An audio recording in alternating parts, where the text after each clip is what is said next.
And hello, my fellow nerds out there. This is Oracle Nerd Richie, and welcome back to another part of Let's Play the Boogie Man. In the last part, we were searching around with David, and we had to save Sophie again. Uh, this time from some wild dogs, and the wild dogs apparently fell asleep for some reason. But I think if we all saw my previous Let's Play of the prequel to this, you guys might know who saved her. It was a Sandman that saved her. So So now we're searching with David again, and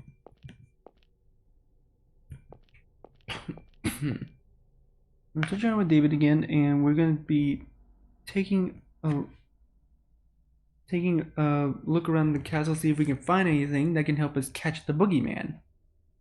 So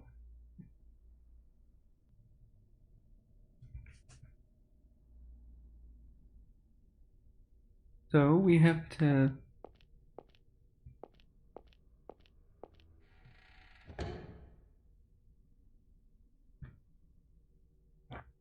So, I think we should probably search somewhere. I think the next place we have to search is somewhere past this way. At least I think so. I don't really remember.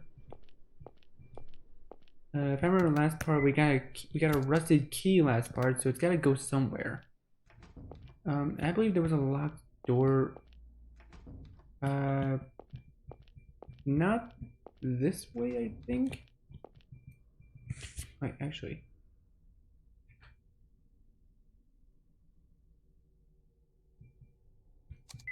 Do nothing.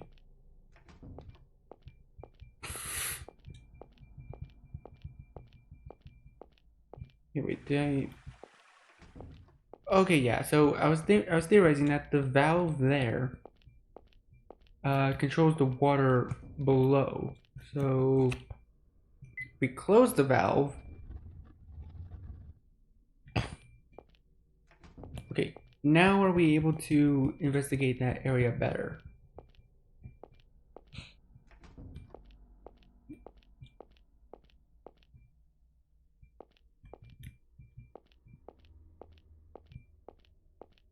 No.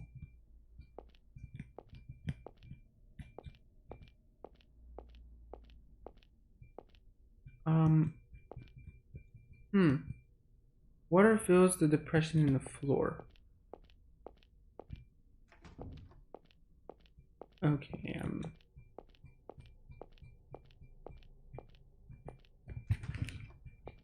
okay, so if we guess what on the side of my tongue. Ugh. Something on the side of my tongue is really impairing my speaking a little bit. Okay, so let me do that, and then the water is running again. Water pours out of the hole in the wall, filling the depressed floor. Filling the depression in the floor. Okay, so I believe we have to investigate somewhere around here. Looks like a dead end. Okay.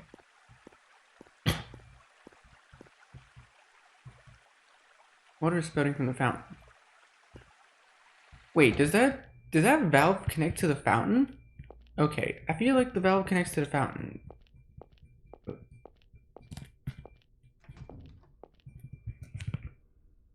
I'm going to assume that the valve connects to the fountain a little bit. So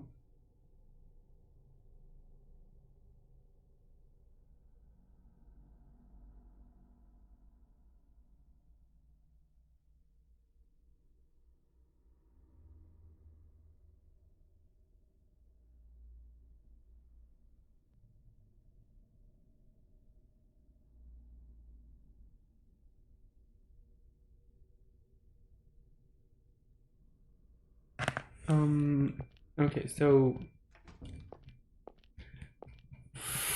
let's go ahead and I'm gonna check the fountain. Aha! A fountain. You can see a drain on the bottom.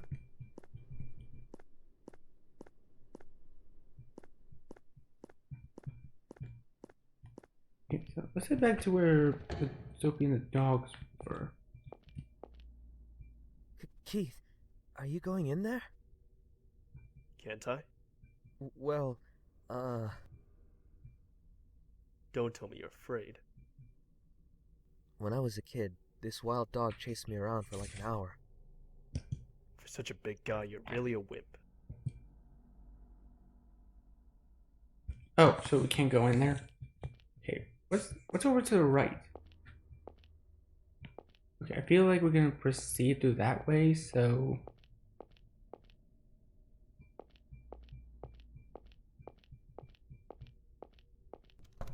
And door's locked. Rusty key? No, the rusty key does not go there. Of course it doesn't.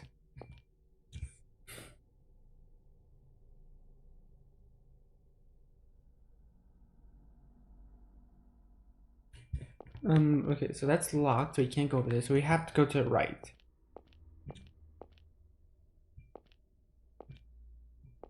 All you want to hear is a ringtone.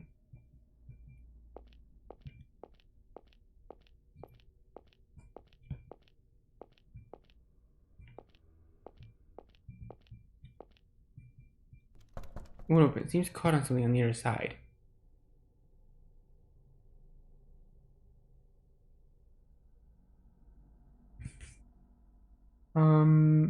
Oh wait, is this where the rusty key goes? I feel like it is.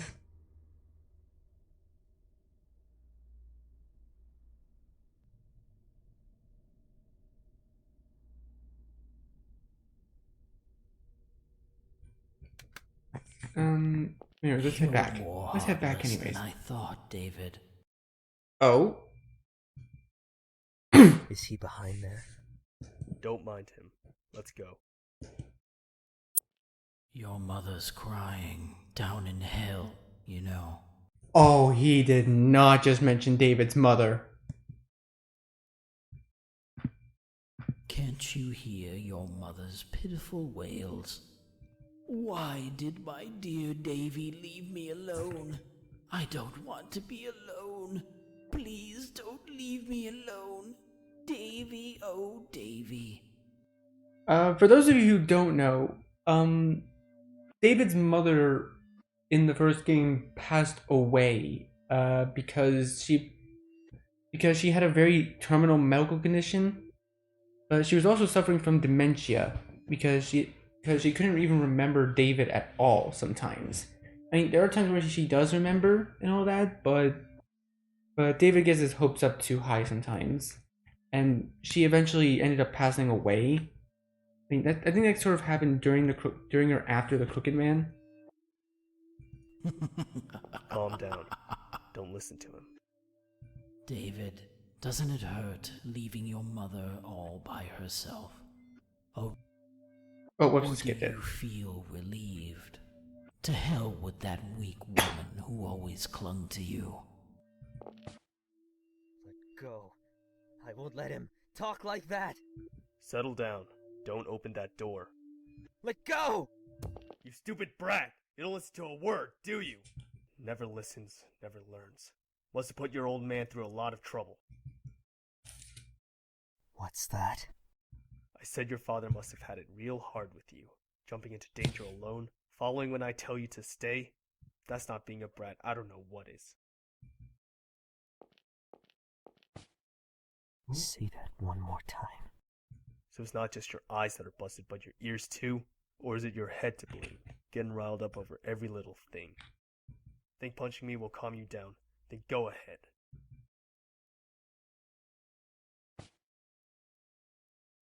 Let's go.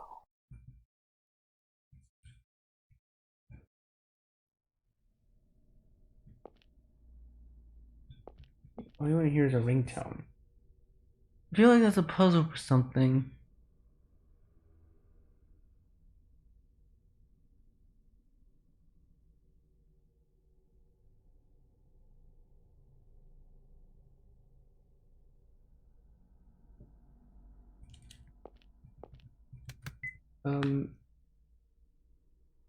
The rusty key doesn't go here. I already tried it, so let's start with the fire axe.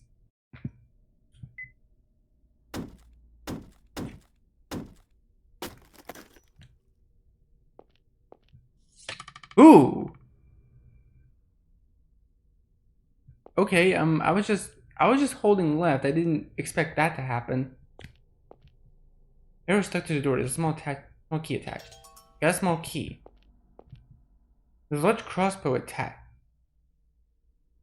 to the table. Opening the door cut a wire which fired it.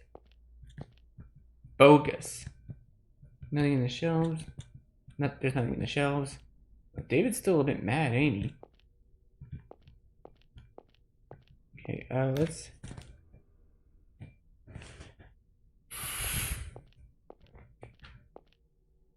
Maybe the rusty key... Okay, maybe the rusty key actually opens this. Small key, attached to the crossbow. Rusty key? Nope.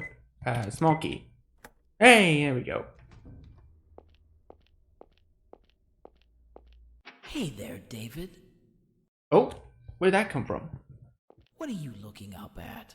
Look down below. Uh-oh. David? Oh, there was a trap door. Ah, I finally got you snared. That detective was a bit too perceptive earlier.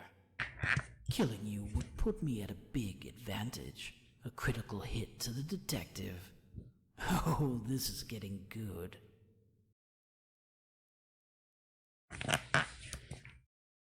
Oh. Oh no. Yes?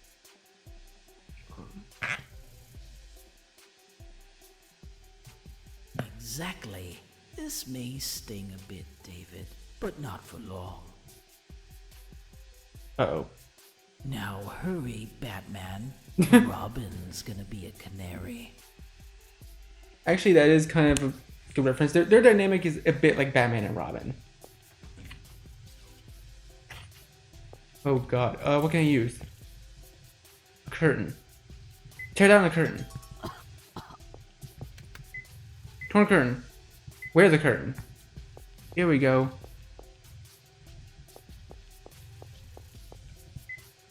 Break through the window.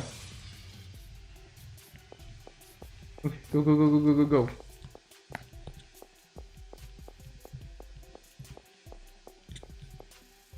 Go over the drum.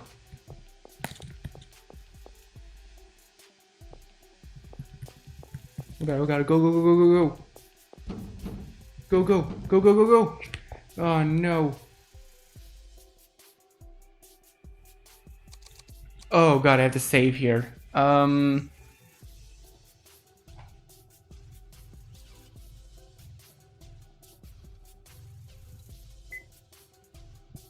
I'm gonna save twice.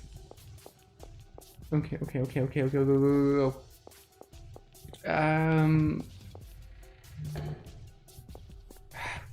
Man, I always didn't like the limitations for these kinds of games because. Oh no! Go, go, go, go, go! I have like 2 minutes. I have like a minute 40 to get there. I always kind of hate the limitations of this game. It doesn't just automatically go with the rusty key. So that's where the rusty key goes to. He's down to the waterway.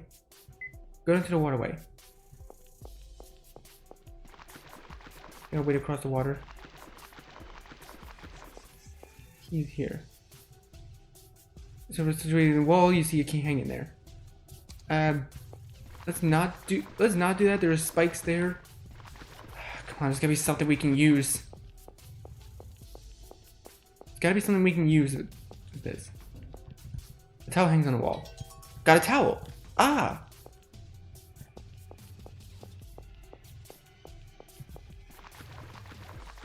Okay, we only have 50 seconds. Oh gosh. Wrap towel around arm. Okay, let's try reaching for the key this time. Got a bronze key. Bronze key. Go, go, go, go, go, go, go, go, go. David! Come on, come on, come on, come on, come on, come on. Oh, thank God.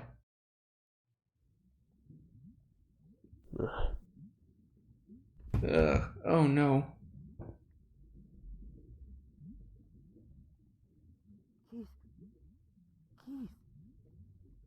Keith! David! Oh, hit his You head. okay? Yeah, I guess. But I think I got a bump on my head just now. Good. You go back to the room. If this happens again, I can't afford to save you. Sorry, it's my own stupidity to blame.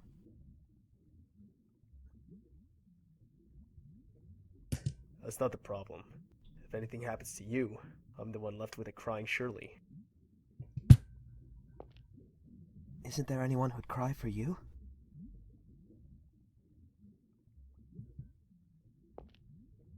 Maybe not anymore.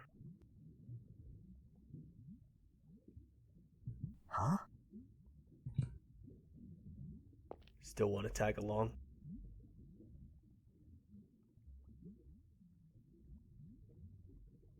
Yeah. Do what you like. I'm exhausted. Okay, I guess we're just gonna wait across the water now.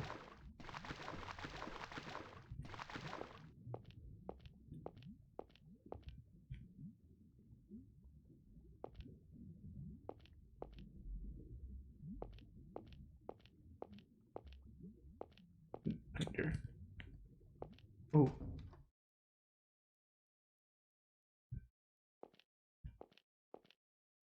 Oh, gosh.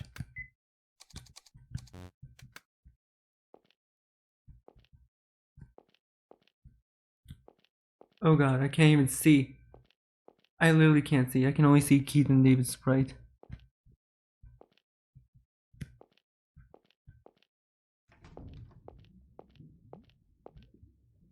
I don't know why David wouldn't use his lighter in there. With the... Okay, I guess we're gonna go up the trap door then, since that's the only way out of here.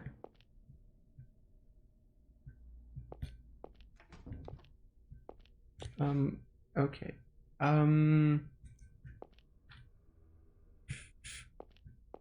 Okay,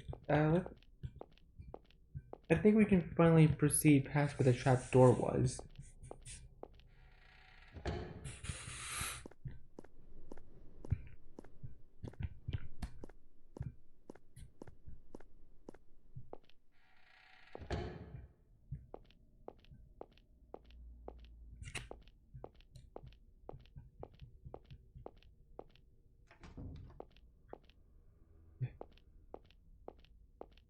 Wait, don't act like you didn't know.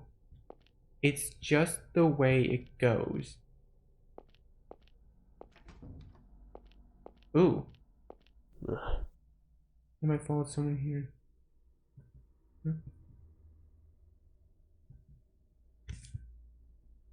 Ooh. Keith, let's rest a little. If you don't take a break, you're going to... Shut up. This isn't the time. I'm tired, okay? Let me rest. Or are you gonna drag around an exhausted citizen, detective? Jeez. Lend me your lighter. You've got one smoke to rest.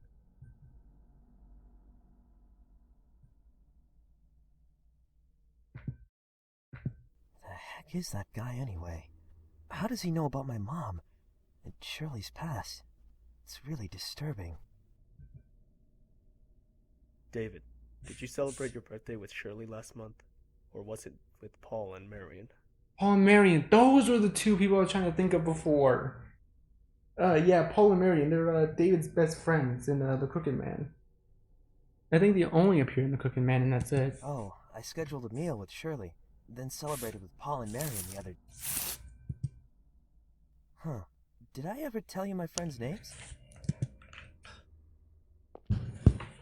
Sorry about your mother. Brain tumors are like a landmine. Oh. One misstep means trouble. Yeah, David's mother passed away from brain tumors. Eek, yeah. But I guess they don't teach you how to dodge landmines in flight school, huh? What? Oh, and you want to toughen your stomach for anchovies and liver. I mean, unless you want younger girls thinking that's cute or whatever. Hold on a second. What do you know about my mom, too? And my friends in school? I never told you any of that, right? Keep this between us.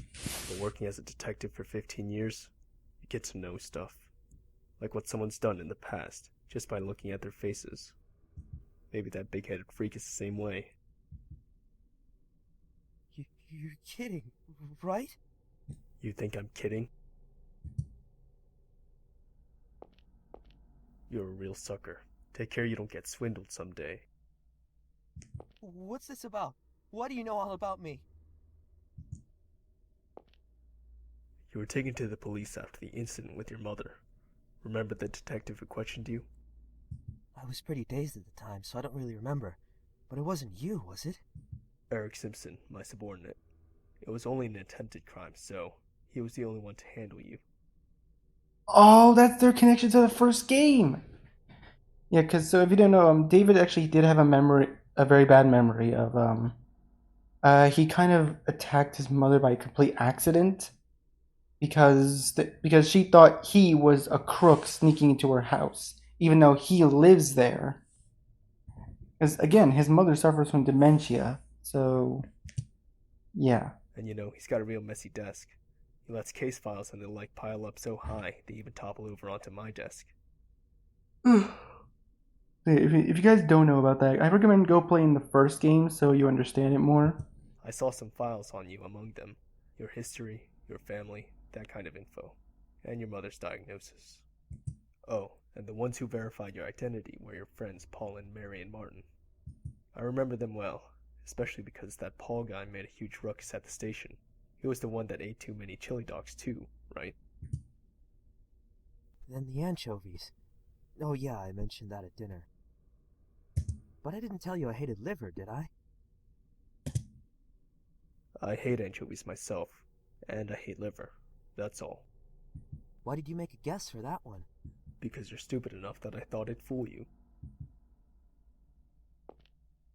If you know so much about me, why didn't you say so when we first met? Because I was suspicious of you. Huh? Me? Why? A year and a half ago, you found a hanged body in an abandoned house in another state. The state police came to us trying to determine the guy's identity. That's when I read your testimony, and it was real sketchy. Sketchy? Why? I understand you were looking for the guy who formerly lived in your apartment, but how did you track him down without even knowing his name or what he looked like? Said you followed notes, but when you were asked to show him, you said you lost them.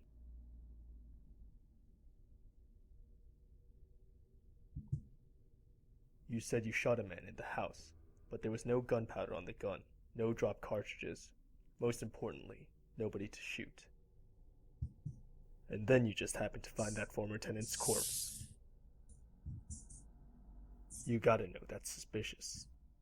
But it's true. I was led there by the notes he wrote. Once I found the body and called the police, I realized it had gone. And I did shoot someone, but I'm not sure if it was a person. As you testified, but I guess that doesn't matter so much now. I was wary of you because of what you could have done. I didn't want to leave Helena with a madman. If you did anything even a little weird, I was going to turn around and take my wife home. Do you still distrust me? When we first met on the boat, I intentionally told you that I was a detective. Somebody with something to hide would be alarmed. But then you just said cool, so I was a bit less wary. You might be crazy for all I know, but you haven't shown any sign of being dangerous. Listen, everyone's got bad stuff in their past. For somebody who shouldn't know it to dig it up and use it against you, that'd agitate and anger most people. He knows that well. He's showing off what he knows to upset all of you and control your actions. He's done it to you, to Richard, to Lance. Lance, too? He's an ex-journalist. Took photos of that job, too. When he published articles, he signed his photos with LK. He investigated the state police during a sexual assault and murder case 3 years back, but went too far. The victim's family and civil liberties group attacked him for invasion of privacy, and he was driven out of journalism. How do you know about all that, Keith? Doesn't matter. I mean, it kind of does matter, Keith. Well, I understand that those are the guy's methods, but how does he know all of our pasts in the first place? The boogeyman lives in your closet, right? So, he's always watching. Watching when you nearly killed your mother. Watching when you were snuggling with your wife in bed. Don't make threats like that. He's only human. The appearance, the weapon, the info, it's all just to scare us. You're taking it pretty well, though. It's all cheap tactics. It's not going to scare me. Yep, that's our detective. Nothing scares him, even though his wife might be in danger. Still calm. If I let myself be shaken, you'd all follow suit. I can't protect anyone if I get distracted. A detective doesn't just go fishing for corpses. I've got my lousy pride and my duty. I can't just watch while someone kills people with a grin on their face. Even if you're forsaking someone important to you? What are you trying to say? There's a big gap between your ideal and what you really want. It's contradictory. Isn't that painful for you? I wanted to be a pilot, but thinking about it now, I think I was just too stubborn to see anything else. So? You'll understand someday. Thinking of taking a nap here? Let's go. Keith, those things you said before, were you trying to make me angry? I don't intend on telling anyone your history, nor your family problems. Sorry if you're still pissed. No, it's fine. I guess I am kind of a brat. Huh. I'm dying again. Please forgive me. No one can hear me. I'm fabricating who I'm gonna kill. Someone help me, not my fault. I was fine before you came into my life. I want to slash and beat you. Self-control breaks down. And the walls just say shut up.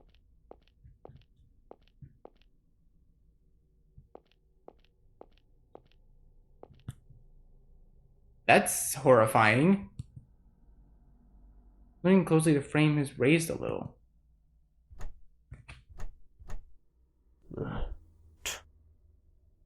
Keith. Ooh. Right. Ooh.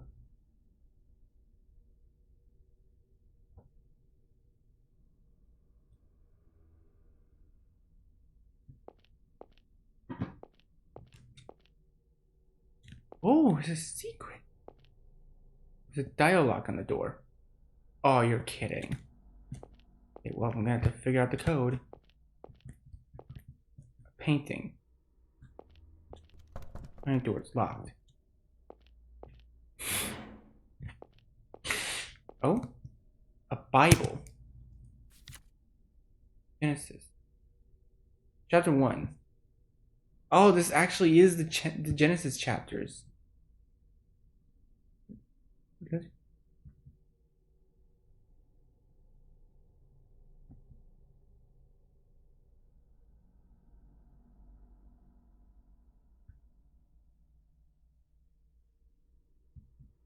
So yeah, it seems like these are all the chapters of the Genesis. Because I actually do have a Bible myself. I only have to read it whenever I need to really think hard about something. Okay, so that's closed. There's only one door to investigate, so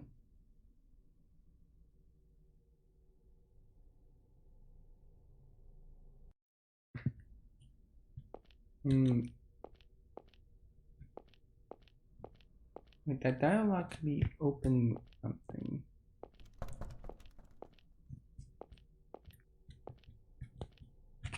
Dialogue on the door.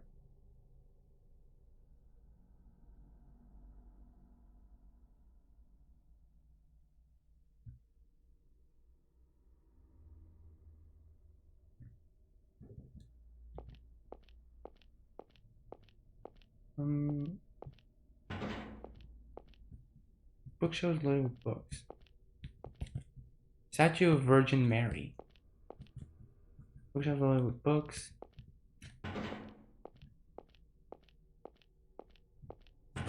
Let's check here.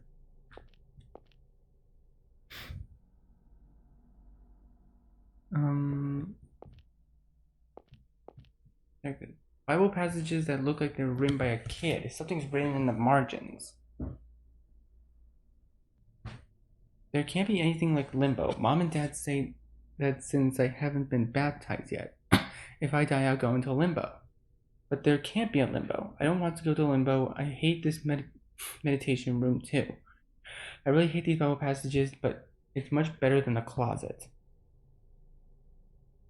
I really, really hate the closet. That's why I think every time I'm yelled at and go in there. But I just do the same things again and go back in there. When I'm in the dark, cramped closet, I wonder, if I stay here forever, I wonder if I'll turn into a monster. Like a movie monster who kills his mom and dad, and who messes up the whole house. But when I leave the closet, I'm just me.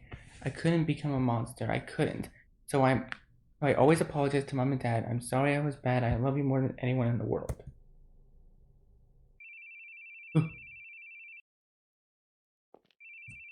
Hey, stop that, would you? Huh? Stop that thing. It's hurting my ears. What does? Your phone! Ooh, ooh. I hate hearing phones ring. It's yours, right? Make it stop already! Calm down. Make it stop! Calm down, please. Where are you hearing a phone ringing? Oh, is he going There's crazy? no phone ringing. In fact, I think I lost my cell phone earlier. So please, calm down. Nah. I hate it. I hate the sounds of phones. Why? Because it always brings bad news.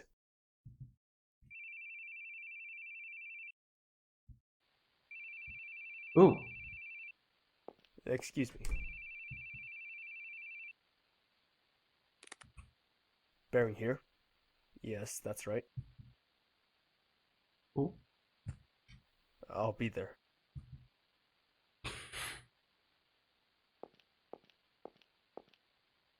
Mr. Baring, sorry to have called you. Your wife said she couldn't look, but we need you to confirm.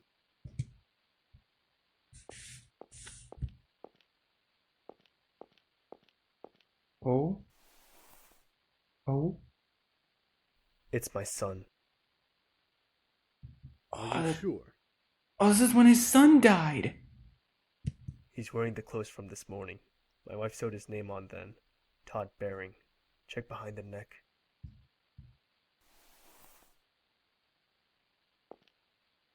You have my deepest condolences. Sign here. We'll send you a pamphlet for a mortician. Oh. Thank you. There's a nurse waiting outside. Tell them if you need any help. Now, please excuse me.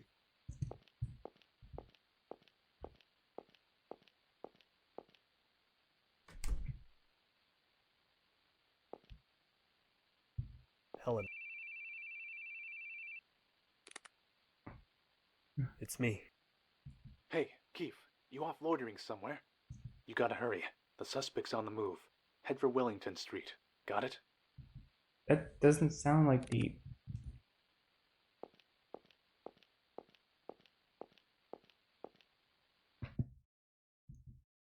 Don't go. Stay with me.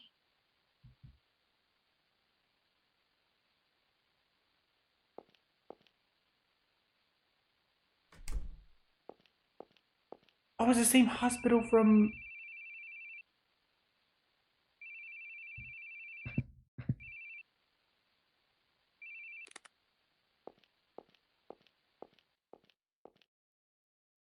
It's the same hospital from Crooked Man.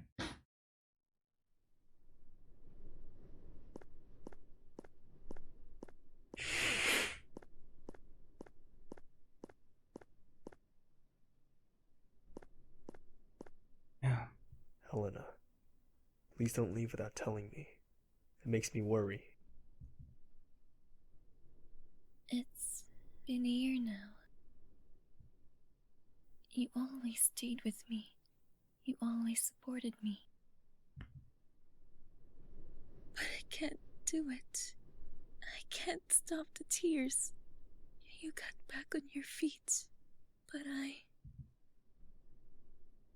can't do anything but cling to you. But I can't drag you down with my weakness anymore. So...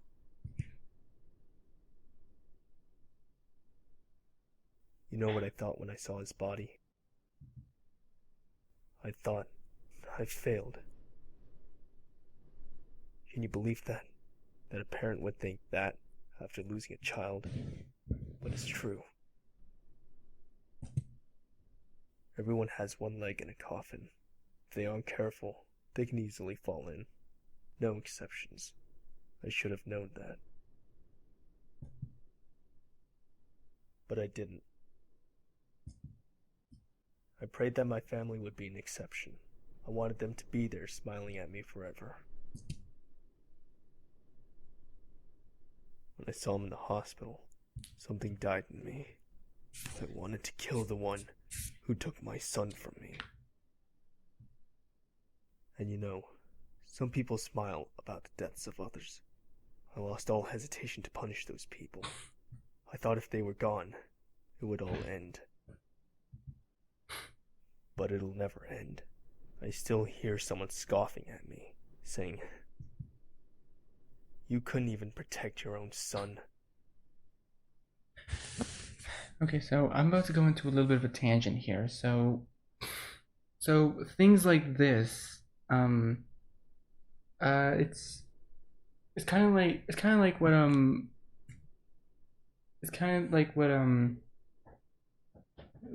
one of the characters, I forgot which character in the game said it already. I'm gonna have to go back and watch the other part for it, but it's kind of, death doesn't get, I'm just gonna tell you once, death doesn't get easier. It only becomes more familiar. You only become more familiar with it, but that doesn't make it any less scary. We're all afraid to die. All of us are afraid to die, but I mean, heck, even if I say I'm not afraid to die, I am afraid to die because I don't want to leave my family behind. I want to be there for them. I want to be with my family and my friends in the toughest of times. I want to be there for them when I can. And knowing something like that, for me, life and death, it's kind of like listening to music to me. Like, why fear death? Just because you know the song will end, that doesn't, is that really any reason to not listen?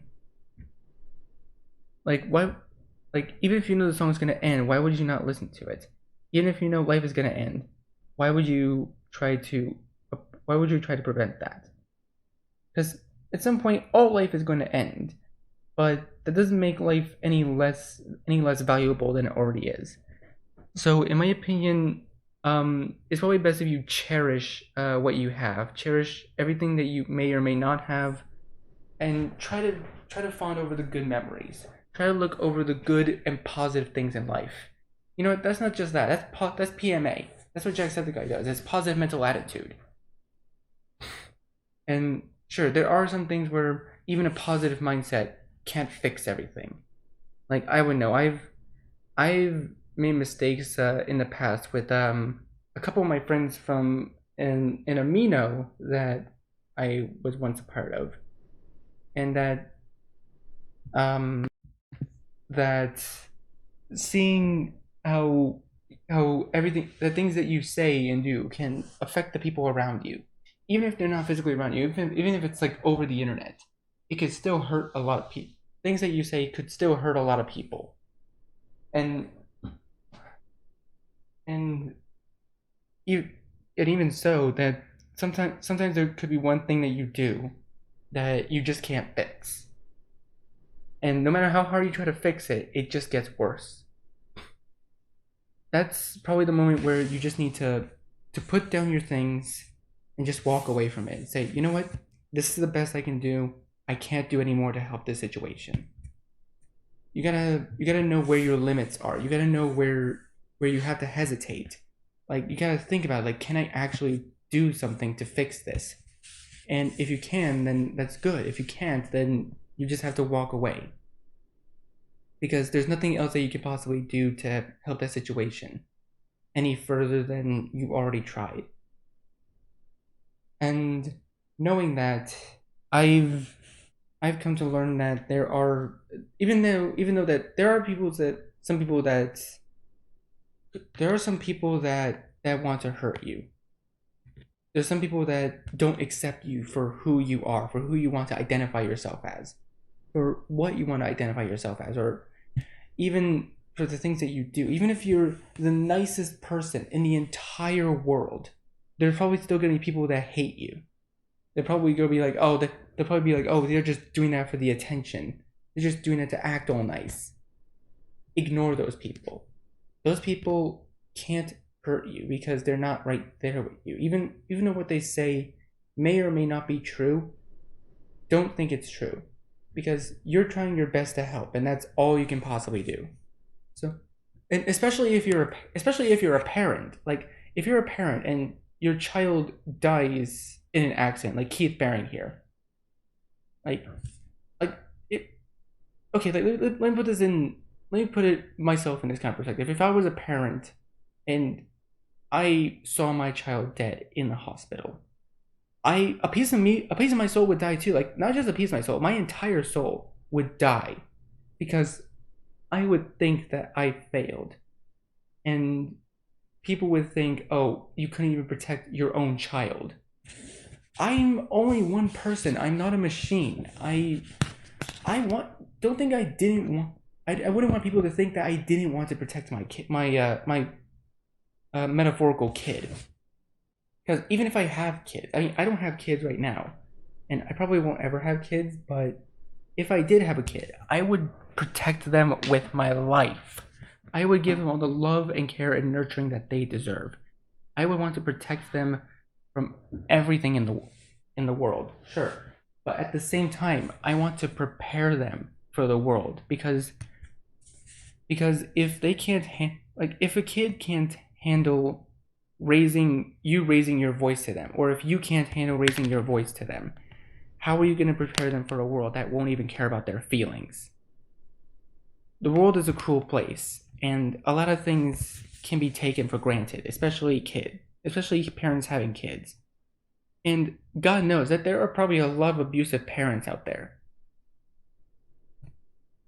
But as long as you take the time to improve yourself and know your limitations and know who you are, then that's the best you can be. That's just being human. That's just being as human as you can be. And okay, I'm also gonna be a little bit religious here, but I'm a person of God, and I mentioned before, I have a Bible, and I read that whenever I need to really, really think hard about something. And I, like, the way I do is that I just take the Bible, I open up to a random chapter, like any chapter would do, and I read it silently to myself. And I ask myself, what does this chapter represent? And I think to myself, like, I try to help myself mentally, I try to help myself emotionally, I try to help myself spiritually, and try to make myself a better person. And knowing that, that's probably the best that anyone can do. Like, no matter what you believe in, no matter what you want to do, no matter who you are, always try to be the best human being you possibly can be. Anyways, I'm done rambling. Let's continue with this game. It's not your fault. That's what they all say. No! It's what I really think. Then what should I have done? I always felt like such a clown.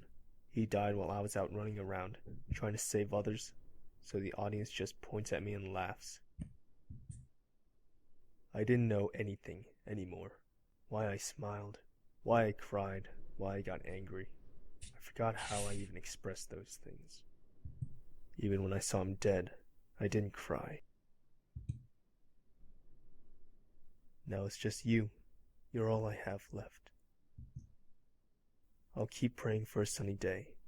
And until then, I'll be your umbrella. Aw. Who will keep you from getting wet? I don't care if I get wet. Helena, if you give up on me someday, then I want you to just forget about me. But please, for my sake, don't leave me alone.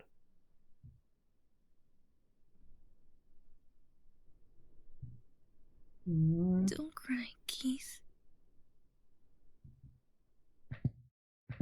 I never cry. No, you're crying. You've always been crying. I'm sorry for pushing my complaints on you. I'll get stronger so I can protect you. Whatever happens, you're someone I never want to lose.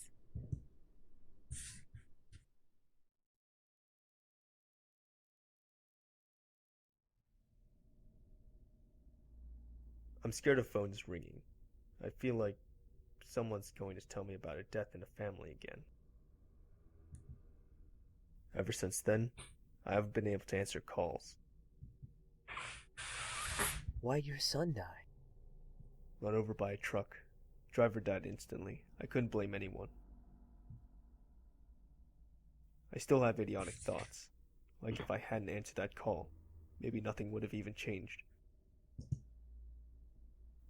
If I'd had been with him, maybe he'd still be alive and smiling. It's completely stupid. It changed nothing. What could I have done? Sorry for grabbing you. I was just confused. Let's go. It's not your fault. It's not your fault. I know that. No, you don't understand. You're clever, so you're trying to fool yourself, saying, it's not my fault, to convince yourself of that. But you can't fully deceive yourself. Deep in your heart, you still blame yourself. So you desperately try to protect everyone, even people you just met. Protecting people as a detective lets you make up for it. You can replace your guilt with pride and a sense of duty, but that isn't going to save you.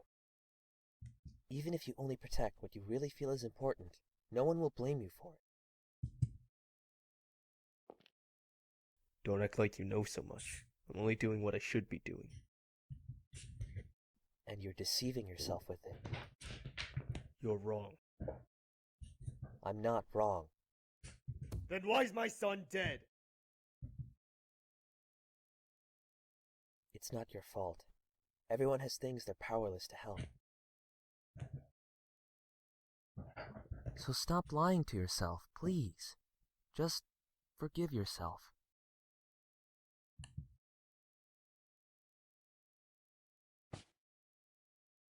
Let's go.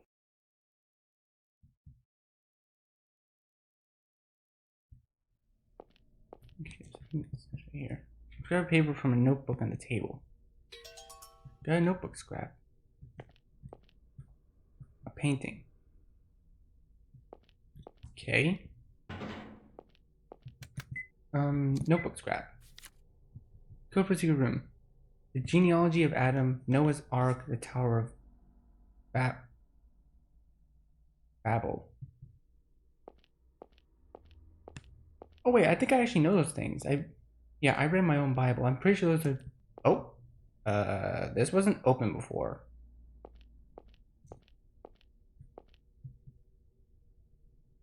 Pretty sure those chapters were 7, 11. Hey,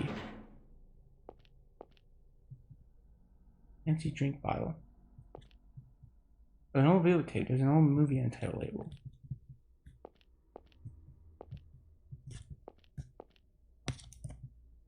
Cover movie posters. This definitely wasn't open before, though. Oh.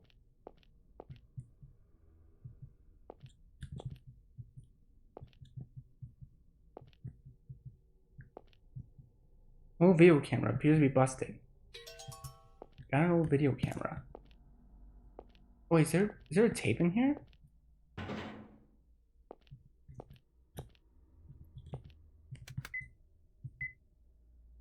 Take out tape and play it. Oh, Helena! At last, I finally got a hold of you. Oh dear, hurt all over. But what else could I do? You just wouldn't stop running, miss, no matter how much I hurt you. But well, our game of tag's come to a close now. Yes, you can't outrun the scary, scary boogeyman. Are you relieved it's over, or are you still scared? Well, madam, do you want to run? You're an unbelievable idiot. Say again. I called you an idiot. You thought I was running because I was scared? You think I'm scared of you? Maybe you've spent too long in your little closet world to understand. You've convinced yourself that women and children are all scared of you. What were you planning once you caught me? Kill me? And then what? You'd go to kill Keith, right? You told me you had Keith in your hands. Whether he'd live or die was up to me. I guess that was true. And all this time you've been foolishly chasing after me. You could never kill him. I'm weak. I can't be as strong as Keith is. But there is something I can do in all my weakness. If I can keep your attention away from Keith by running all the time, I'll run to the ends of the earth. You poor, stupid little boogeyman. You really are such a child. You just go ahead. Whoops. Have fun in your little world. Call yourself a villain, a monster. But I'll never let you bring my husband into it. Don't you dare lay a hand on him! Ooh! Helena? You talk too much, madam. Oh god. Oh god, did he hurt her? Did he hurt her? Did he hurt my wife? That's terrible. Let's hurry and look for Helena. She must be nearby. Keith? Keith, what are you doing? We have to hurry. Keith, are you listening? Hey, what are you staring at? Are you asleep? Get a grip! Come on! Ooh. I'm awake. David, you look for Helena. She should be near. Huh? What about you? What are you gonna do? I'm going to go kill a monster. Oh ho ho ho ho ho! It's time to make Boogeyman pay. Oh, he's gonna pay for messing with me. Iron Gate, you can't get to your side.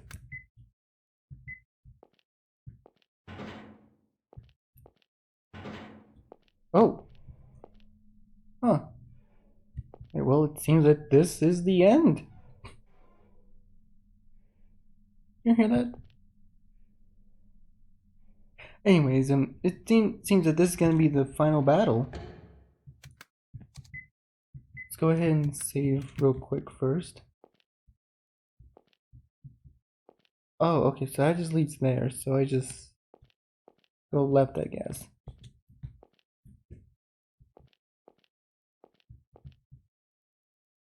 Ooh.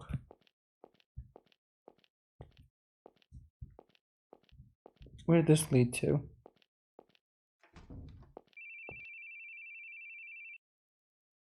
Ooh.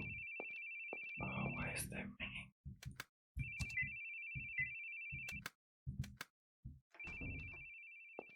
Oh, this leads back here. Okay, so that led back there, so...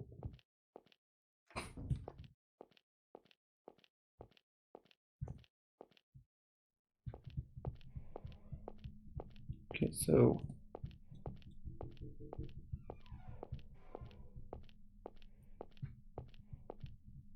Yeah, there's a lot of stairs. Jeez. Oh, okay. Okay, this must be the area. Dad, Oh? leave the door open and don't turn off the lights in the hall.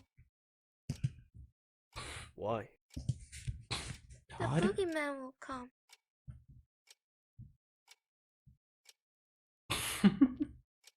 What kind of guy is this Boogie Man? He has long nails and kidnaps kids. He lives in the closet. A kidnapper? Well, can't leave a guy like that on the loose. Alright, Dad'll give him a good... No. Oh, see, this is the trope of, like, adults, like, pretending to beat up the monster and having their kids feel safer. I kind of like this kind of trope. Hey, Boogie, you in there? What?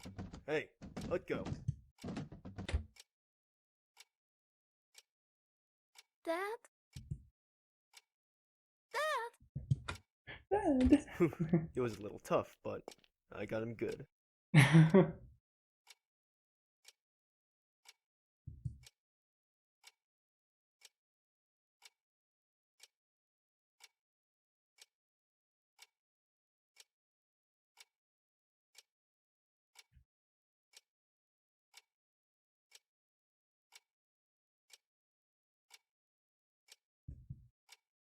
No worries, son. Old Boogie won't come for you anymore.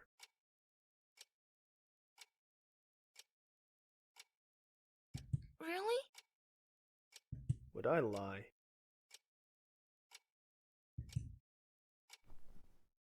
Me and Mom are in the bedroom right there, you know. You still scared? Oh, need your stuffed bunny, do you? Or should I read you a bedtime story? Maybe the ones with the fairies. No way. I'm not a wuss, Dad. I can sleep by myself. That's the spirit. Listen, Todd. If the boogeyman comes to get you again, Dad'll beat him up. I'm not gonna let anyone mess with you or Mom.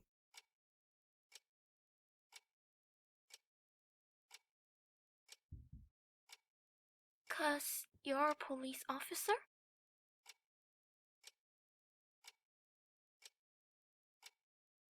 Cause I'm Dad. Good night, son.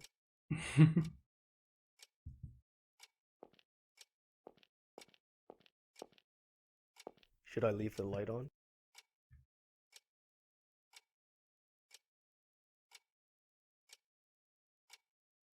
It's okay. I've got you and Mom. Good night. I love you.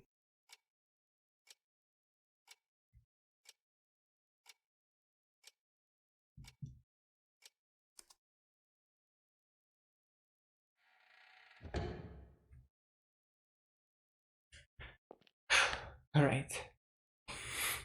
Don't blame it on the sunshine. Don't blame it on the moonlight. Don't blame it on the good. Blame it on the boogie. Oh, that's actually an old song, but that's actually a pretty twisted way to think of this old song. Have you ever thought about it, detective? Thought you have an enemy? Who or what it is, you don't even know.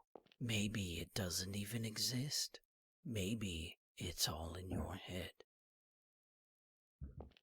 But you know there's something tormenting you, always making it so painful. You feel like... Whoops. You mean skip Too dialogue. troublesome to make an enemy of the whole world, right? So, just making one enemy will do. I chose you as my enemy. Have I become yours?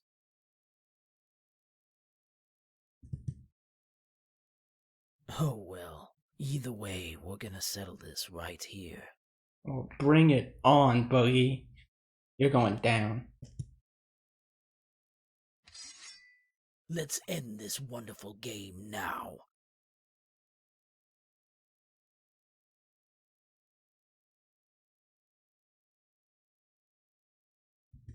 Can you beat this final boss and take back your beloved wife?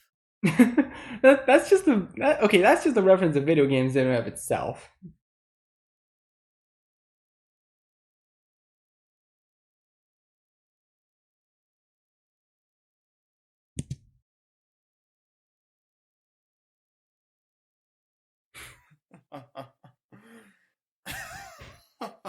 Why is he laughing? What's so funny?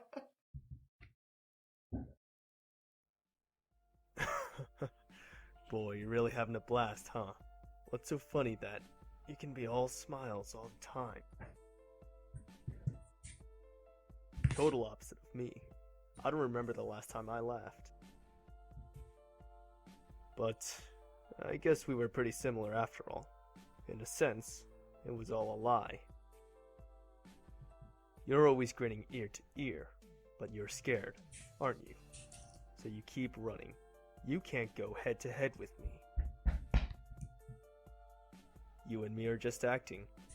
You're no scary monster, and I'm no paragon of justice. Final boss? Huh. A big baddie should be a pretty sly guy, shouldn't they?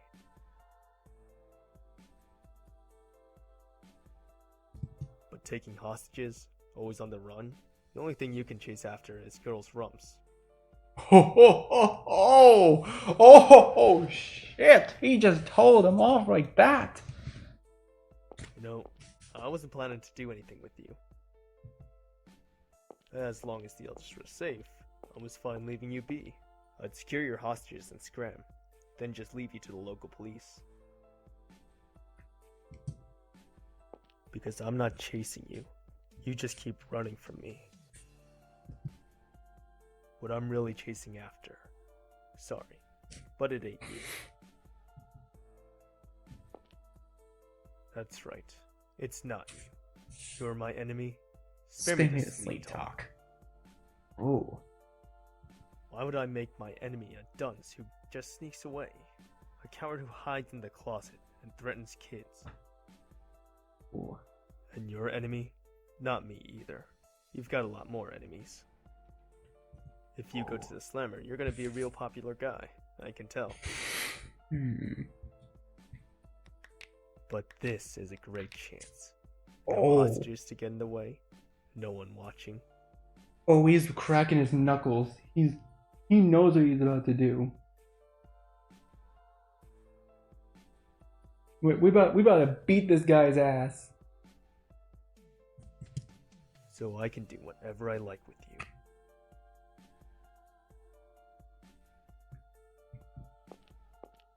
Detective, criminal, that doesn't matter now.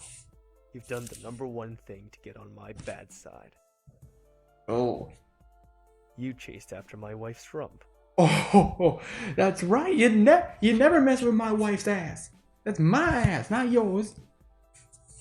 That alone is enough reason for me to beat you down. Don't you think, Boogie? Oh, he's backing away. Oh, is he gonna run again?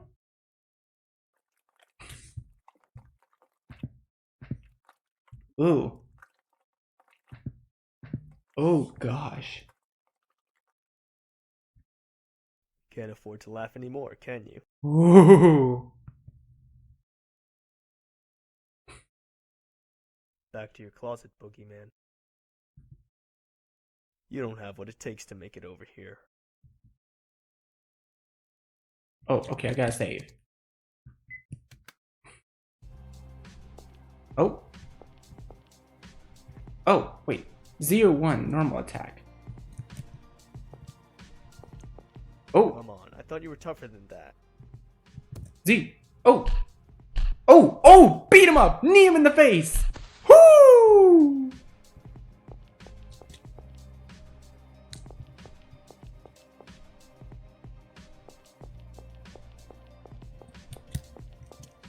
Come on, I thought you were tougher than that. Proceed. Oh. Oh. Keep knee him in the face. Knee him in the face. Woo. Oh, see again. So is this just a warm-up practice, or Or you're actually gonna attack. Proceed. Oh. Oh, is that it? I was just about to have fun. Oh. Oh. We hit him with a German suplex. Oh, and None of your jokes are funny. Proceed. Oh. Oh. Oh, did he hit me?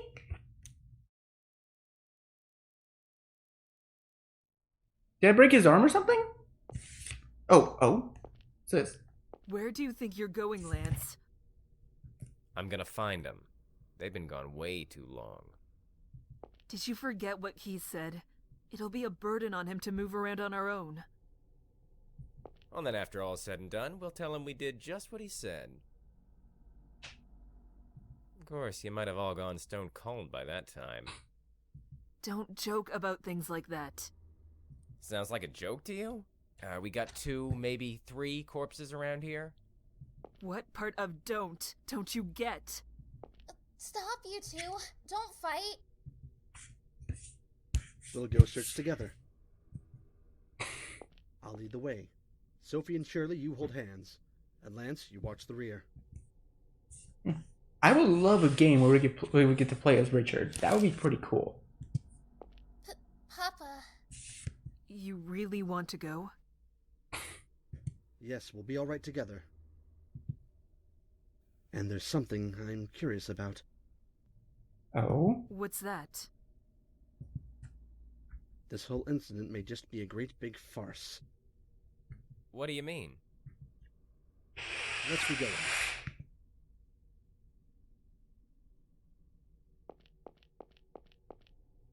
Helena, where are you? Helena?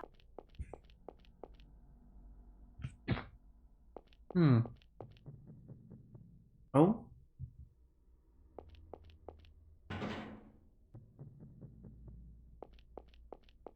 I'm not in control, by the way. I'm not in control. This is just happening by itself. Helena. Helena! David! Are you okay? That man knocked me out. I woke up here. I was unconscious the whole time. No, you were just trying to kick the door open. It's not unconscious. Keith! Helena! Keith! Where are you?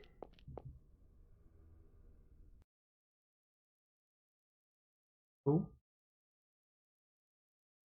Always on the run, huh?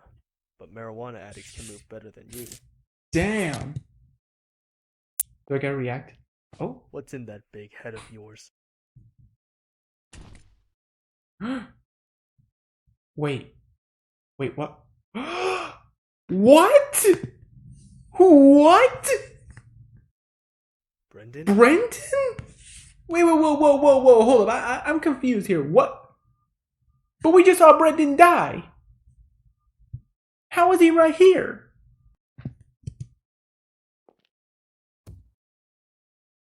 Oh? You lose. Oh. Detective. Whoa. Oh, whoa.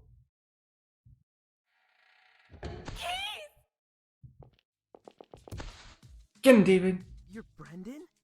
Why? Stop moving around. Keith, Helena. I have to stop the bleeding. Lance! Richard, help me out. Sophie, find something to tie him with. Keith!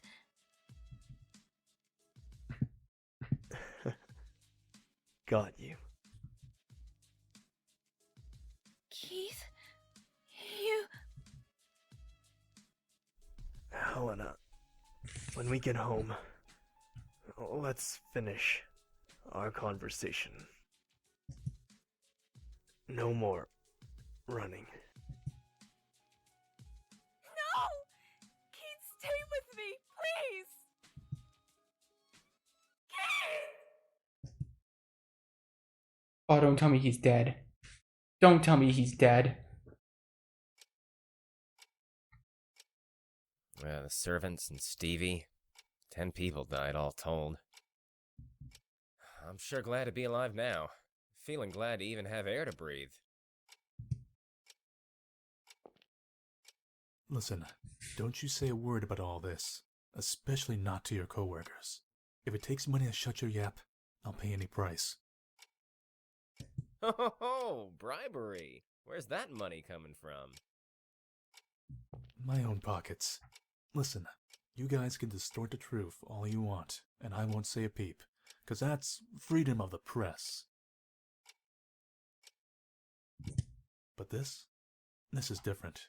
I've got no tolerance for people pointing and laughing at a wounded friend. Do I gotta tell you again? I'm not a gossip guy. I hate cops, sure, but I hate gossip too. I won't ask for money, and I won't say a peep, 'cause I'm grateful to the guy. So quit hounding me. But, as an involved party, I've got a right to know what happened there. I just can't wrap my head around it. I talked to Brendan at dinner. Heard he got tired of the musty old castle and ran to Hollywood. Had a lot of fun in the movie biz. So what was the motive? Guy's gone silent. Sounds like he convinced you he was a goody two-shoes, but I bet you heard a different story in Hollywood. Now that's the kind of thing your lot should be writing about. Nobody knows people's past, usually, but it's easy to fool you into thinking otherwise with a little acting, and once you know somebody's past, you can lead them by the nose. He tricked you all, and tried to kill you. What a farce. Not sure of the motive yet, but he was pretty systematic about it all. Spent a ton of cash beforehand to check up on all the tour attendees. Even did a background check on me. On you? Why? 'Cause I was going to be on that tour. No wonder I thought he knew me. The hell, so he just researched us? That's the oldest trick in the book for us, saying, I know all about you. It makes you superior to the other person, so you can control them. Then they freak out and have to submit. He knew that tactic well. Seeing right through people without any tricks. That's what makes a real monster, ain't it? In his case, he just used money and connections to dig up people's pasts, and played the part of a monster. But the research wasn't to select candidates, so he just picked randomly. Oh, damn, was he just in it for fun? Now, my turn to ask questions. What you tell me is the only way I can figure out this incident. Give me anything you got. First, Brendan, or Boogie rather, what kind of man was he? How should I say it? I suppose he had no emotion. That's how I saw him. He said such terrifying things without a care. He hardly showed any human feelings. He really was like a monster. Keith told me he was a real jester. Jester? He is not a clown. He is the entire circus. Jester? Absolutely not. I would have much preferred if he were at least a little silly. He was a very disturbing, terrifying man. He was totally calm as he did awful things. Richard, you seem to have a suspicion he might be Brendan. Why do you think that? When my daughter went missing, and I panicked thinking that man might have taken her, Keith told me something. This was the kind of person who would show corpses as decoration, so if he did take Sophie, he'd show off proof of it, meaning she was still safe. Luckily enough, I didn't see them, but indeed, evidently, there were many dead bodies left around. As Keith said, my daughter hadn't fallen into his grasp. He was correct in his assumption. That made me realize something unusual about what he'd said. Keith said he saw the moment Brendan's neck snapped, and his corpse was quickly dropped into the basement. Isn't that odd? Why did he quickly put Brendan's corpse out of sight? Why did he treat him differently from the other victims? 'Cause he didn't want you investigating it. He's got some keen insight, I'll give him that. So you suspected this was a farce plotted by Brendan? No, well, I suggested that since Keith hadn't checked the corpse, he might still be alive. I only wanted to believe there was a chance he was alive. I had no conviction about the rest. So I didn't speak about it to Keith. I wouldn't dare risk throwing him off with my amateur opinion, not to mention we didn't know whether his wife was safe. Apparently, Keith saw the moment Brendan's head came off, actually. Was it a doll? Right you are. Packed with neat little blood packs, it seems. Brendan was hung upside down and had his mouth taped up, and it was dark enough to be hard to tell who's who. Just dressing him up the same way made Keith assume it was him. On top of all those flashy rave lights, he dropped the corpse down below so it was impossible to check it closer. And since Keith saw the tour conductor killed right after that, of course, he'd think Brendan was killed too. If I'd said something, maybe this could have been resolved sooner, but I was paralyzed with fear. I was only worried about my daughter, even when Keith was running all over the place for us. Don't worry about it. Keith did all that 'cause he wanted to. That's all. He's deeply glad you're all safe. Now, little lady, can we hear from you too? Hear what? Anything. What you thought. What you noticed. Well, I knew he was a fake, because I've met the real Boogie Man. Sophie, stop it. Not this tale again. Fine, if you say so, Papa. Guess I'm not saying a word. Go ahead, please. Meeting the real boogeyman sounds pretty juicy. Can you tell me more? Maybe not really met. He just touched my shoulder, but his hand was cold as ice. Right away, I knew it wasn't human. That guy's hands were human, though. They had warmth, so I knew he was just a regular guy. Huh. So boogeyman's hands are cold, eh? I'll tell that to my little squirt. Anything else you noticed? I feel like you might get angry if I say this. I won't. Tell me. That guy had this cold and emotionless air, like you couldn't tell what he was thinking at all. It reminded me of Mr. Keith, a little. You still think that way now? Not even, because Mr. Keith got really mad at me. He was like, "Don't worry your papa ever again." Red paint? On his face?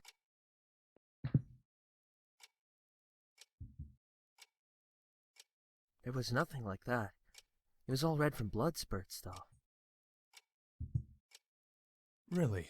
Keith told me he had a weird paint on a torn paper bag. And one more thing. Did you see any red graffiti in the castle? Or any monsters? Hear any phones ringing? No, I didn't. Mr. Hoover, you're colorblind, if I recall. Maybe you just couldn't see the paint. Oh yeah, he was colorblind. It was confirmed in the first game that... So the thing is that it was confirmed in the first game, the Crooked Man, that David was actually colorblind. He had to fake a test to try to become a pilot. But you can't really be a pilot if you're colorblind, because you kind of need to have 20/20 vision if you're going to steer something like a plane or a car or even a boat. Yeah, but it's white and pink I get mixed up. I can see red just fine. Well, and you, miss? I saw quite a bit of the castle, but none of that. Did you hear that from the others?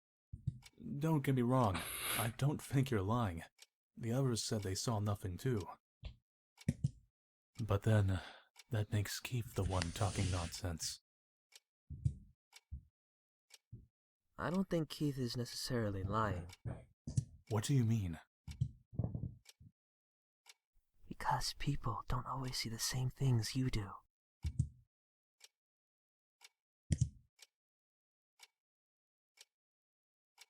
Thanks for the assistance, you two. Sorry about calling you in 2 weeks after the fact. Is not everything settled yet? The police there are in the middle of their investigation. My role is just to assist. I'm gonna report your testimonies to them, and that's that. I'll be off now. Eric, take them to the entrance.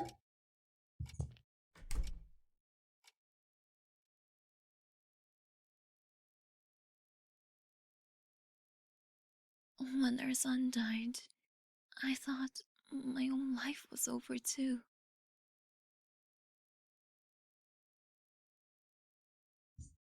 I couldn't think about anything. Nothing had any taste. But tears would suddenly come anyway. I don't remember anything about what I did back then, but I do remember one thing.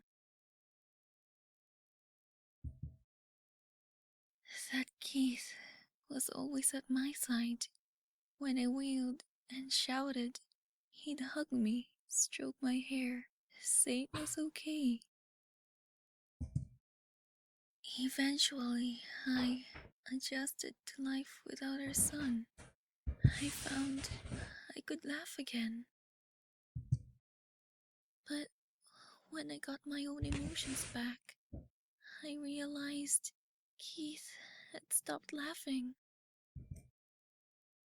I had been broken, and so had Keith. Over time, I was able to heal, but he was always supporting me, so he never faced up to himself. I struggled to be at least a little stronger. Next time, I would protect him, since I wanted him to laugh again. But I couldn't. I couldn't repay anything to Keith. And I realized I was a burden on him that would keep him from ever walking again. So, even if we're far apart, as long as he can laugh again, then that's the best choice I can make. My wife always brings me warm milk before I go to bed. And last Father's Day, my little squirt tried cooking me a meal. I definitely don't need milk to get to sleep. And the kids cooking, I'll be blunt, it ain't good. But I'm glad for it. Usefulness and collateral don't mean a thing with this stuff. Keith didn't stay close to you expecting something in return. That's just what he wanted to do. You guys have got too much sympathy. You don't mind getting hurt for the sake of the other. But can't you notice that one of you being hurt hurts the other? You've just been getting more and more wounded as you go along. You're propping Keith up too, Helena. He can fight day after day, because he knows you're waiting at home, as much as I tease him about it. Don't think of yourself as baggage. Depend on him as much as you need. That's what he wants too. Keith grabbed my hand and smiled, even though he was stabbed and wounded. And what'd he say? Got you. 'Cause he finally got what makes him happiest. Aww. But, man, Too much discrepancy between your guys' testimonies and Keith's. Just how am I gonna report this to the department? Hey, Helena, he went back home from the hospital today, right? Can I come talk with him now? I'm sorry. Before he goes back home, there's a place he's going to visit.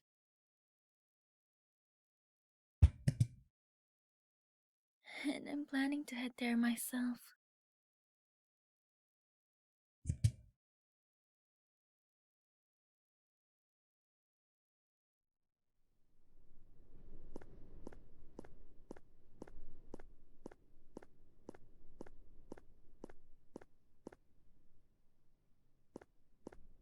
Keith.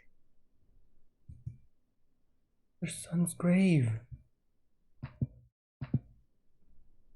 I've always wanted to cry like this. I never forgot about him. Not for a single day. Ever since he died, I was scared. I felt like even the slightest sign of weakness would make it all crumble. I acted like I felt nothing, like nothing disturbed me. I thought then I might be able to fool everyone, even myself. It was so stupid. I was broken a long time ago. It was all garbage, but I acted like a champion of justice. It always felt off. Whoever I was working for, I never felt repaid. And I saw you were safe, and you came up to me. Finally, I felt happy again. Acting strong just made me weak. It was pointless. Todd would never forgive his father staying broken forever, because I promised I'd protect his mom. I'll take off the blindfold. I'm gonna laugh, even if it's at a stupid TV show. If I'm pissed, I'll get mad. And if I'm sad, I'll cry. First, I guess there'll have to be counseling. There's something seriously wrong with my head, seems like. It's gonna be a busy time. It's gonna be so busy, I won't be able to do it alone. Helena, I don't think I can deal with just being a good loser. I want a chance. Let me chase after you. Let me get down on my knees. You're the only one I want waiting for me.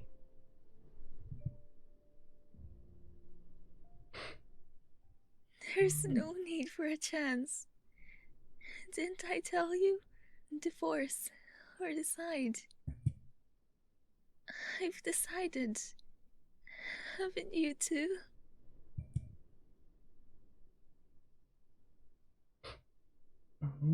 We only ever have one umbrella, so we hold it together. Aww. So cute. And it's fine if we get a little wet, because it'll soon be sunny again.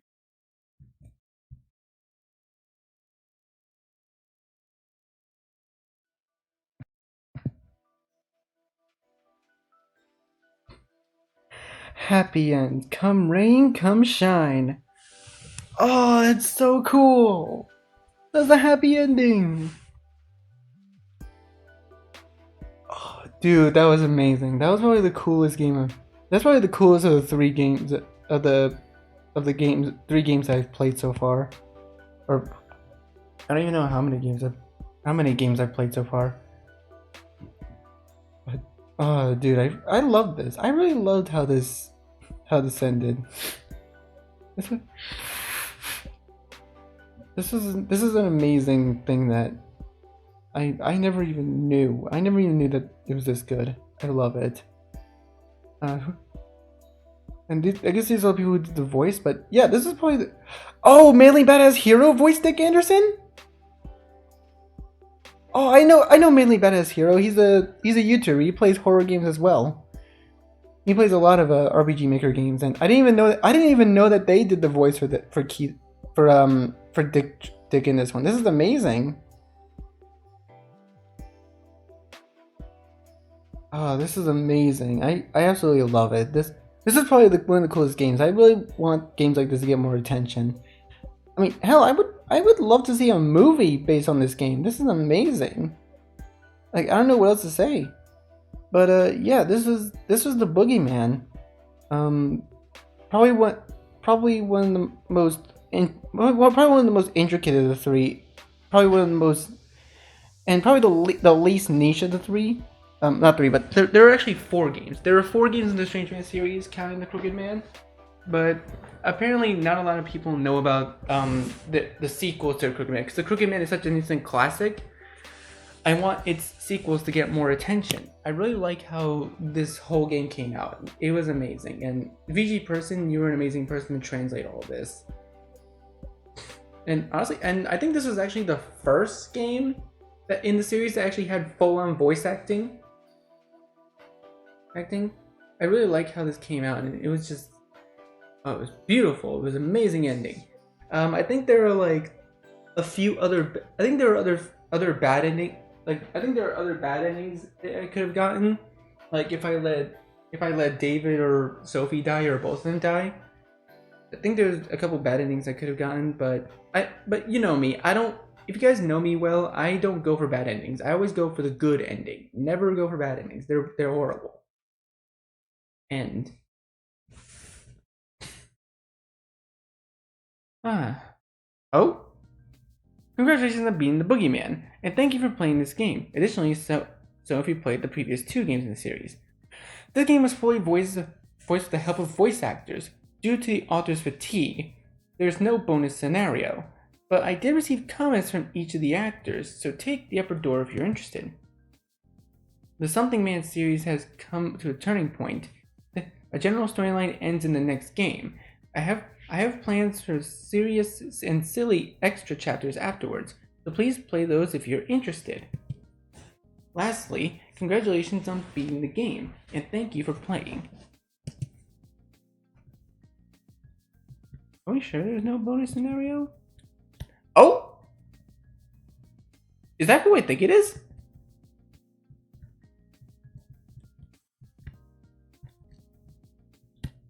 Who's this? Who are you? It's Sandman! Oh, it's Sandman! Watch bonus scene? You know what? Sure, why not? There's a bonus scene. It's Sandman. Sophie! How many times have we come here again?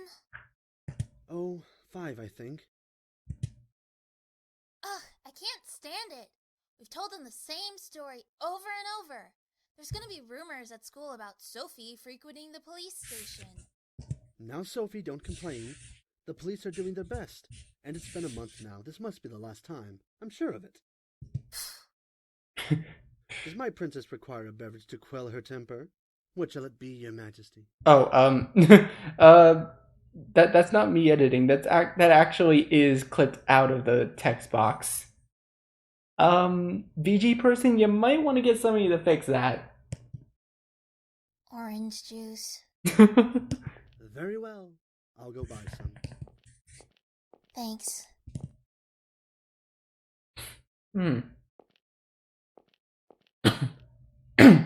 Oh. Hey, when those dogs attacked me, you saved me, right? Oh? I can't imagine any other reason those dogs would fall asleep so quickly. Oh my god. Oh my god, look. He's just looking at Sophie. I'm having a great time lately. I'm getting along great with Papa and Anne, and Reagan, well, if she wants to get along, I'll give her a chance. Oh my god. Friggin' Sandman, are you serious? Really, Sandman? Come on, dude. Things are so much better than when I carried all my burden myself. Now I know there's someone always looking out for me. Oh, that's sweet. Sometimes I really miss you. You're doing okay, right? How about the other fairies? You know, Oh. Oh.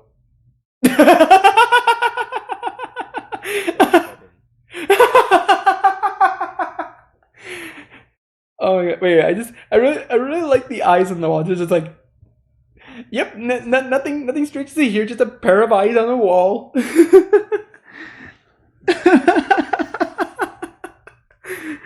I like how the eyes are just there. They're just.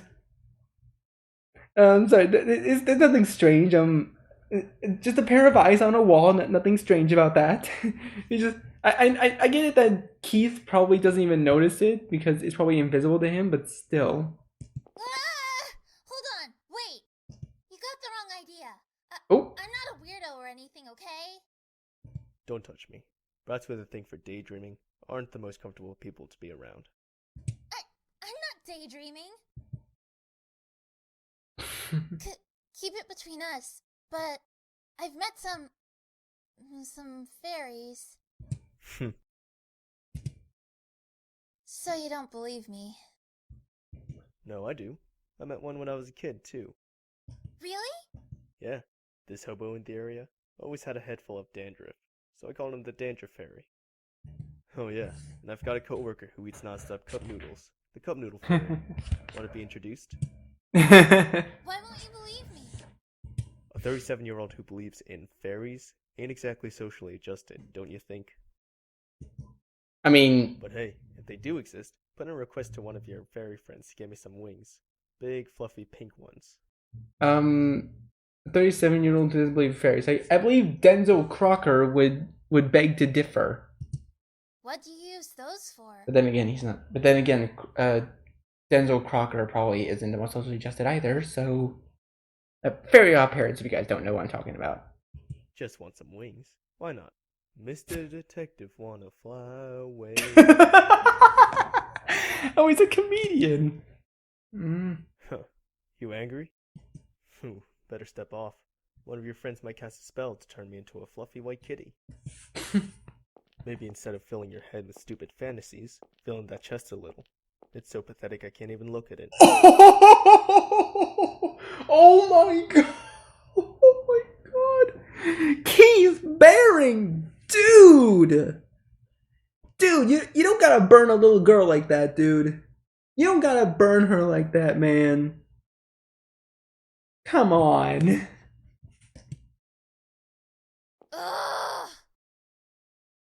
Oh? Oh, the eyes are angry.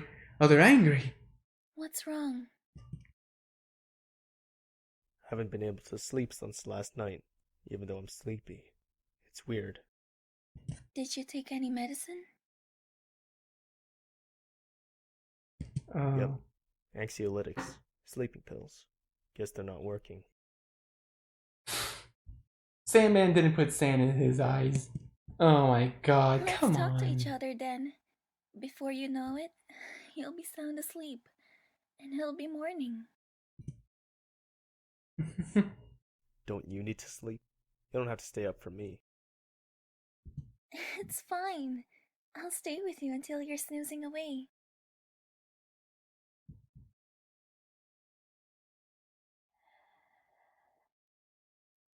Oh, she's asleep. Maybe some exercise would have been better. Damn it, Sandman. Why would you do that to Keith? But, yeah, let's go to... This is the VIP room for fully voiced versions of... voiced characters, as well as a translator. You can hear about everyone's other projects and thoughts on acting in this game. Oh, and we can talk to all the cast. Oh, there's little Todd. Oh, dude, look at this. Oh, this is amazing. There's cake even. Here are some comments of the translator VG Person, who is crucial helper in the development of Boogie Man. VG Person translates most of my games to English and conveys announcements to English fans. And she always works blazingly fast. Oh, VG Person is a girl. It's a female. Oh, well, I actually didn't know that, honestly. I mean, I didn't really know if they were a guy either. I didn't assume their gender. I didn't really assume their gender at all. I just went along with whatever they want to call them. When she translated the Sandman in just a couple days, I could have gone down on the ground and licked their shoes. So then her comment. Hi, it's VG Person. If you played the previous games in the series in English, you probably know of me. I translated those too, is why. This time I helped Yuri through development to realize her dream of having English voice acting. It's very grateful, as you can see, and insisted I get to make comments here too. FYI, these comments are different in the Japanese version. Really boring stuff. Most Japanese players wouldn't have any idea who I am, is the thing. Yuri mentioned the idea of English voice acting on Twitter, and I was wondering if she wanted my help with it. So I figured I should make the offer. Maybe it was more of an idle thought than it seemed, but ultimately it happened. To make a 1.5 year long story short, too late. I helped with all the things English in development, though Yuri did try to take care of some of the things herself, so as not to bother me too much. As you might have noticed, well, hey, it's been part of the charm since TCM. Oh, the Crooked Man. Seriously though, she did plenty of coordination with the actors by herself, unless it was complicated. There were challenges. I've never translated anything that was going to be voice acted before. I didn't always have full context. Yuri had issues writing scripts in timely fashion, etc. If there's a next time though, it should go better. But all that said, Yuri, while you may have apologized for making me translate like 200 lines of dialogue every time you sent a script, forever sorry about bothering me because I might be busy. Don't worry, I absolutely loved it. Thank you so much to making this game. Hold up, I'm getting a call. Well, anyways, I guess that's it for Boogie Man. So thank you guys so much for watching. Leave a like, comment, share, and consider subscribing. And ring the bell so you'll be notified about every video. And I'll see all you in the next part. Goodbye.